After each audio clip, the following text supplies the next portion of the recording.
Well, good evening and welcome to Wednesday Night Tennis. This evening's tip of the week has to do with the overhead. A lot of people underestimate the value of the overhead. When you're somewhere near the net and somebody throws a short lob up in the air, it should be a sure point for you. But here are some of the mechanics that often are overlooked.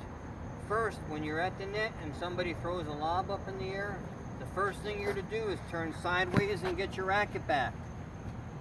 Second thing, get yourself under the ball. Do not have your feet anchored in the court, sticking your fanny out to get to a ball that's over here.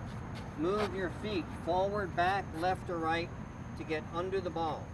If you are positioned properly, that ball should come down and hit you right in the forehead. That tells you you're in the right spot to hit an overhead. The next tip is go up after the ball.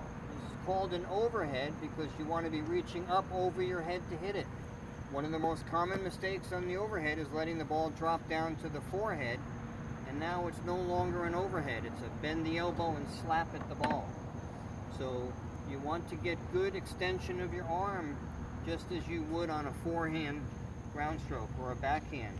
You don't want to be close in or your elbow at your side. You want full extension.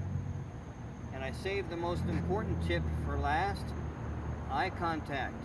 Oftentimes on the overhead, people will get themselves in position and just before contact, they look across the net to see where they're hitting the ball or where their opponents are. Big mistake. You take your eyes off the ball and you're not going to make good contact.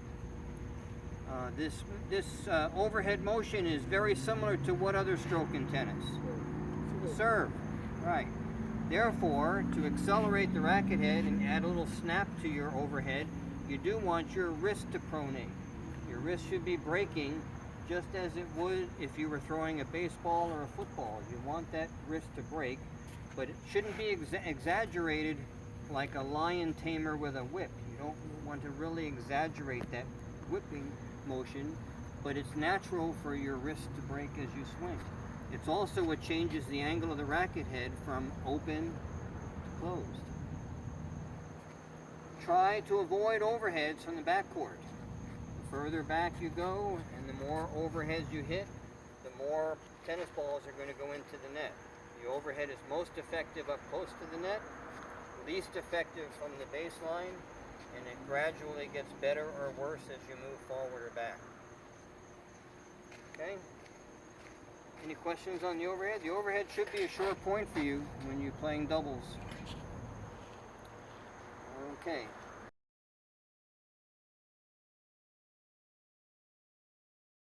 Unusual event, but sometimes when you're playing tennis, the ball's going to come across the net. Jim, back up, please. And the ball's going to bounce on your side and go back all by itself. When that happens, the first time people see that happen to them, they typically watch the ball go back and think that they won the point because the ball went back. You've got to touch the ball before the second bounce. So that's the only time in tennis you're allowed to reach across the net and hit the ball. If Jim hit a ball across the net and it bounces here and goes back by itself, I'm allowed to reach across the net and hit the ball. And when I do, I'm not allowed to touch any part of the net with my body, my shoes, my clothes, my racket. And don't make the mistake of reaching across the net and tapping it up in the air. Hit it into the net. Hit it to the side of the court. But don't tap it up because it's a live ball. Okay? The other rule that's related to that is you're allowed to reach across the net as part of your follow-through. So if I hit a volley here and I follow through across the net, if Jimmy starts hollering, "Ron, you reached across the net," we can't resolve that between the two of us. A chair umpire would make that decision, but if there isn't a chair umpire, it's an event that happened on my side of the net, so it's like a double bounce or a line call. I have to admit to have made the mistake in order to lose the point. He can accuse me of a foot fault, but he cannot enforce it. He can accuse me of a double bounce, but he cannot enforce it. But you can't hit the net. Correct. Well, the ball. What about a double hit on your racket?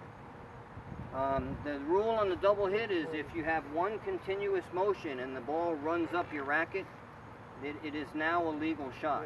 When we were growing up as kids, you couldn't do that. But you cannot tap the ball up and hit it either. That would be a volleyball maneuver. And it doesn't matter if it happens at the net or in the backcourt. Correct. Okay. All right, so